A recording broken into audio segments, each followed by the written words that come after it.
Now it's recording. Yeah. Hey everyone, this is your real estate mate, the Elite Way podcast. It's a bit unusual to see two people in the frame, I get it, but Ali is here to explain to us the effective way to set up businesses in Dubai, because there are misconceptions, there are pitfalls that people fall into, there are massive regrets that a lot of people have after setting up a business, thinking you can do it this way or that way, but never thinking about the future and how quick your business is going to grow and the facilities you need in the future to support your business growth.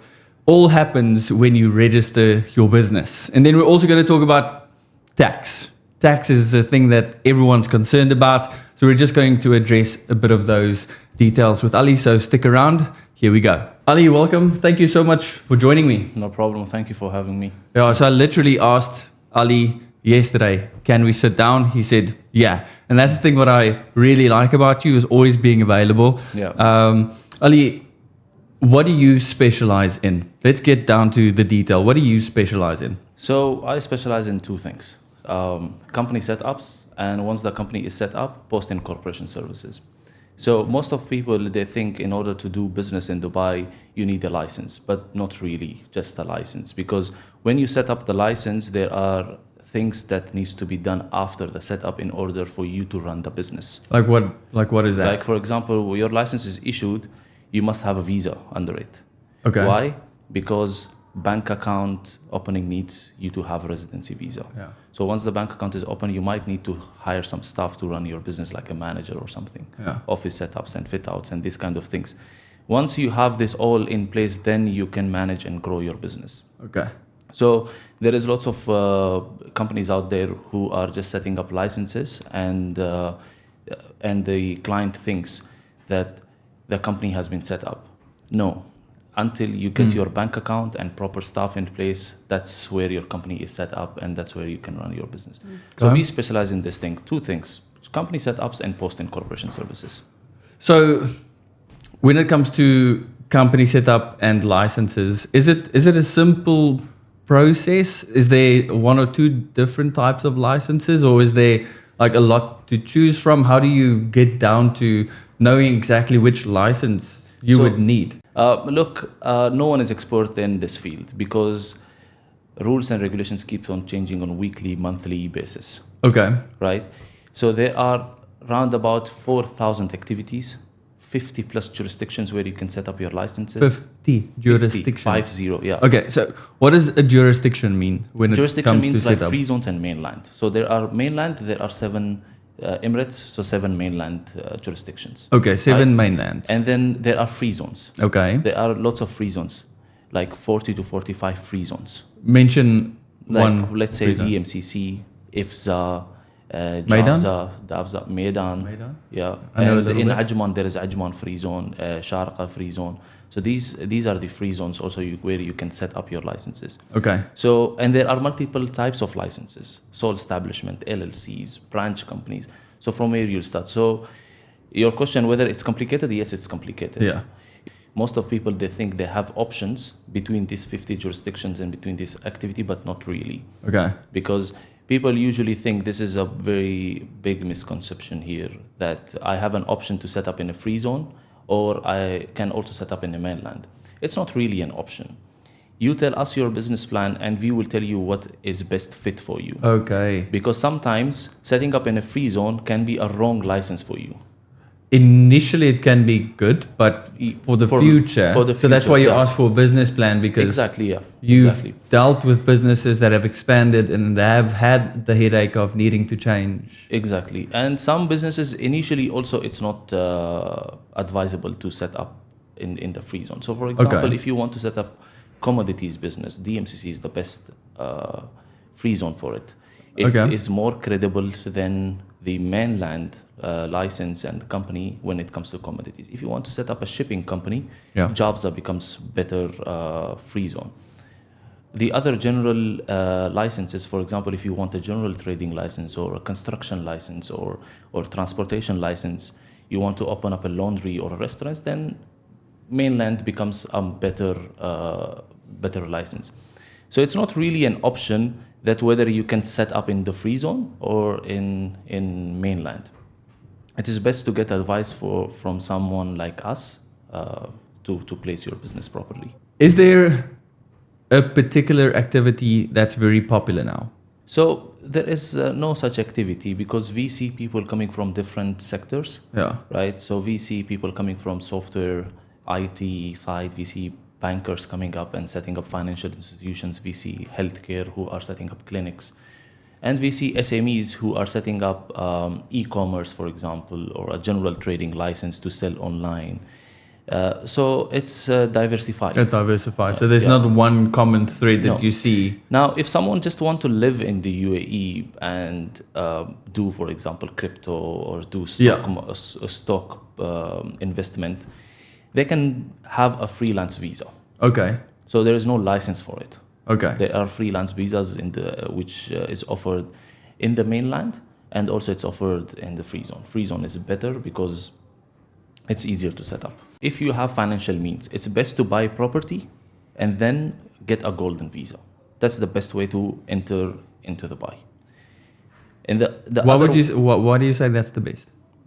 Because first of all, when you buy the property, you already have an investment over here, which will appreciate in future. So that's the thing. And the second thing is that you will get a golden visa, which is like a premium visa here in Dubai, which is for 10 years. Okay. And then you can still live and do whatever you want, like stock exchange you want to trade in it, or crypto, or whatever you want to do. That's the best way if you have financial means. And the other thing was also very famous previously, a couple of years back, but it's not now, and we don't advise, is to set up the company to get golden visa. So set up the company to get an investor visa. Investor visa. Company. We don't advise that now, because before you just set up a license and get your visa and get your family visa. But now the companies are monitored. You have to file corporate tax, you have to file VAT tax and AML, KYCs and ESR. So there's lots of things that you have to do when you set up a company. So that's why now we don't advise to set up a company to get a visa. Okay. So the first option is to buy the property. The second is to company set up, which we don't advise. The third option is a freelance visa. So you can easily get a freelance visa. It's not tied to a property, not to an investment. You can easily get it. It takes like 1 month to get this visa, and you can live freely in the UAE. You'll get an Emirates ID. You can rent properties. You can buy properties. You can have a bank account. You can rent cars. You can buy cars. You can have access to credit facilities like car loans, auto loans, and bank accounts, etc. Freelance visa. Freelance visa. Interesting. Yeah, the compliance around businesses has become very complex. Yeah. We've seen it here in our business. Everything that they now ask of us as brokers in terms of KYC and AML, it's a lot. Yeah, I've seen a lot of resistance from banks for like some of my wealthy clients to just simply open up a bank account. My client bought a property for 10.5 million on the Palm. Beautiful property, best property that he says he's ever seen and bought. And he wants a bank account. And the banks are like, why are you so wealthy? Where does all this money come from? Whoa. Like, wait a minute. Like, we have to put you through this vigorous process of compliance. And he wants to bring money into this city.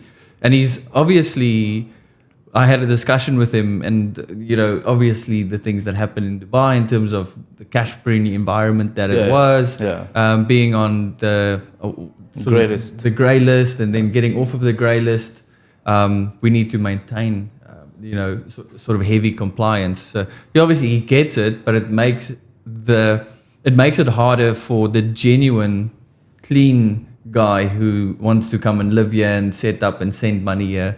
It makes it harder for them as well. So he found that quite frustrating. So on your point of setting up a business, in order to get a visa, the compliance that comes with the business now sort of doesn't make that worth it. So the alternative you're saying is the freelance visa. Exactly. Get a freelance visa. And look, when it comes to opening a bank account, not only bank account, for example, if someone wants to buy a property, they must consult a real estate agent. When someone wants to set up a company, they must consult an organization like us to set up their company. Similarly, when it comes to opening a bank account, it's also, look, UAE is just a new country, right? So things are not easy. you need a consultant for each and everything over here. So you pay a little bit of a fee and get things done. So bank account opening in the UAE is easy for personal bank account, but for investors, it's a bit, it's not easy. Yeah, it's a bit more harder to a navigate. bit more complicated. But consultants, when you have a consultant, all the heavy lifting will be done by the consultant, and you're sleeping at your home, and your bank account will be open. Oh, amazing. Yeah. I see a lot of clients who come here now as investors.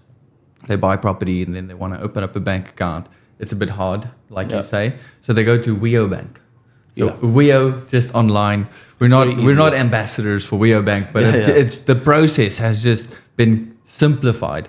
There's download the app, upload all their documents, and wait a couple of hours. Boom, you've got a bank account, savings and checking account. They can send you a checkbook. Yeah, and now there are multiple options.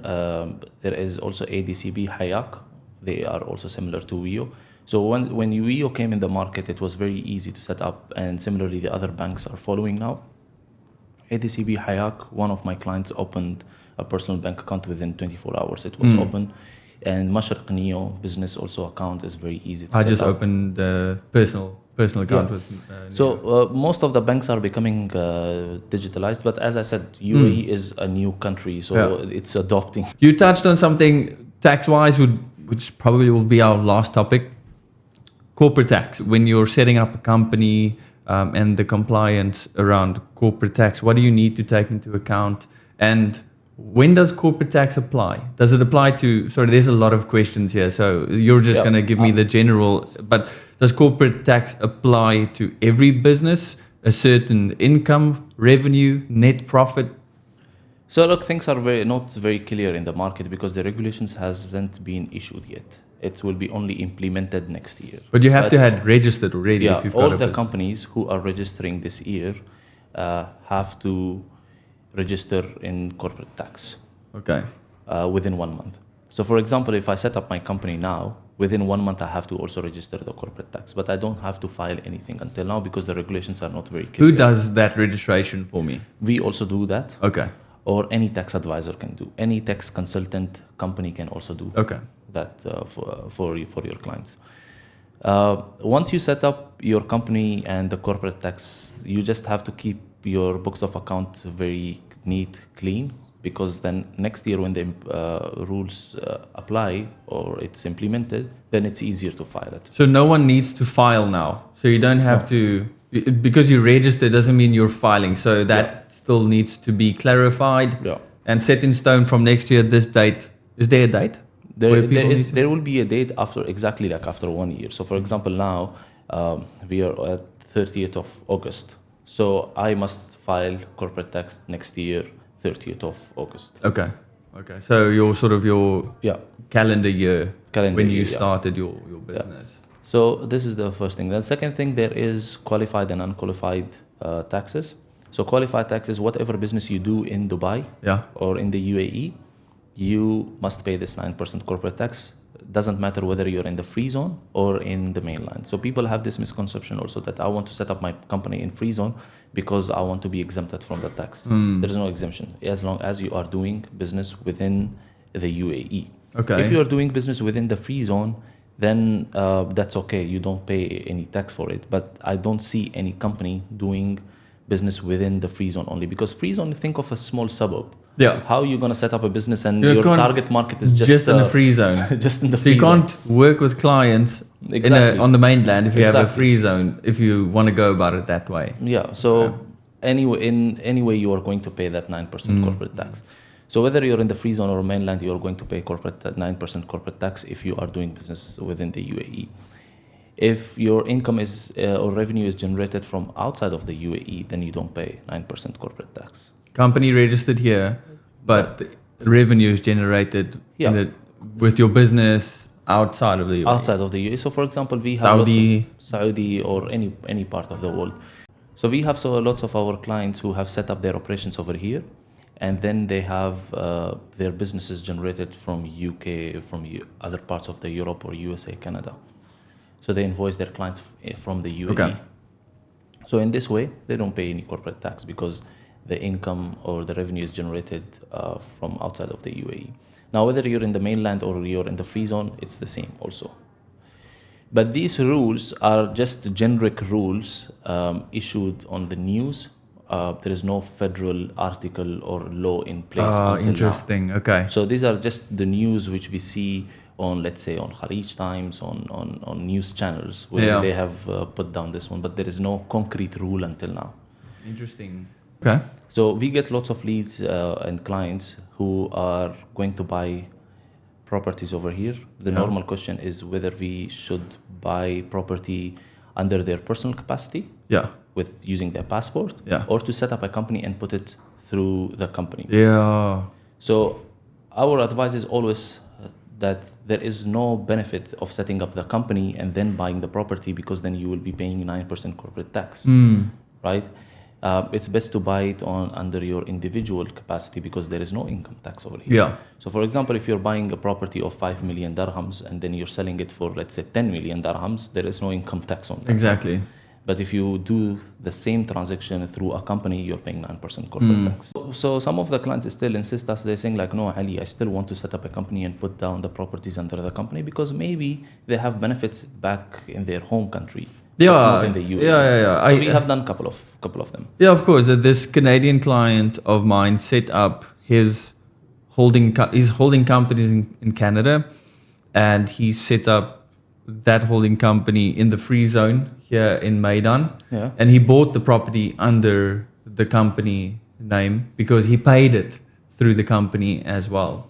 So if he took that money for himself and then paid the property, he'd have to pay sort of that income tax. We're going to put a contact detail for Ali in the description, and you can contact him directly. There's also a link in the description of this video that takes people to my calendar. They set up 30-minute meetings.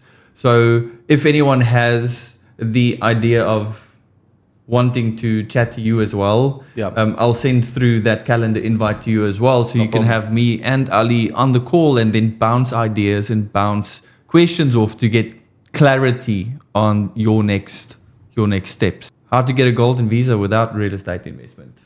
We covered it, didn't we? How to get a golden visa without... look, there are 36 avenues to get golden visa. 36 avenues. Okay. Yeah. So like engineers, if you're a doctor, not all engineers, few engineers like software engineers or civil engineers can get also. Athletes, top students, and there are 100 universities in the world which are listed in Ministry of Education, where you qualify for golden visa if you're one of the top students. I'm just now working with a German client who is one of the top students in a university in Germany, but that university is listed in Ministry of Education, and we are doing golden visa through that. Okay. Athletes also. So if you're a football player or tennis or golf, whatever, you can also get it. I'm going to interrupt you just with regards to students. Is there a certain age that you need to qualify? Or if you have like a genius son or daughter and they're like 15? No, it has to be 18 plus. 18 plus? Yeah. 18 plus. Okay, that's a decent. Has to be 18 plus, and then they can sponsor their parents. They can sponsor their not siblings, but their spouse and their children also. Okay, interesting. Yeah. So 38 other avenues to get a golden visa. 36. 36. Yeah. Besides real estate investment. Yeah. No problem. I think there's going to be a lot of people who find value in this video. And schedule those meetings. Ali and I will be waiting for you to give you the best and most transparent advice to set yourself up for major success in the Emirates. There are lots of people like me, companies like us, which does company setups. The problem in our market is the setting up of license has become a product. So most of the companies you will reach out, there will be a salesperson in front of you selling you a license in a specific jurisdiction. I've come across that a lot. Yeah. So most of as I mentioned in the beginning of this podcast, that there are 50 plus jurisdictions which you can set up your license. Within those 50 jurisdictions, some of the jurisdiction will give me a commission if I set up the license over there. Oh. So most of the people who are working in my industry, they will push you in a direction, in a jurisdiction where they will get a commission. We don't work like this because a license cannot be a product to sell. It's an advisory services that we do where we sit with you and understand your requirements and then go and do research and then set up the license. I mean, I get calls and I get WhatsApps that, hi Ali, I want to set up software designing company. Okay, please send me a quotation. So I don't work like this. I'll say like, no, what do you want to do? What is this software for? Let's sit and talk. And they say like, no, I can't be on a video call or I can't meet you. I say like, I can't then help you then. So I have pushed away lots of clients in this way. You've pushed me away. So until once. until I don't know the core business plan, like what is the purpose of your company setup, I can't advise you which license you must get.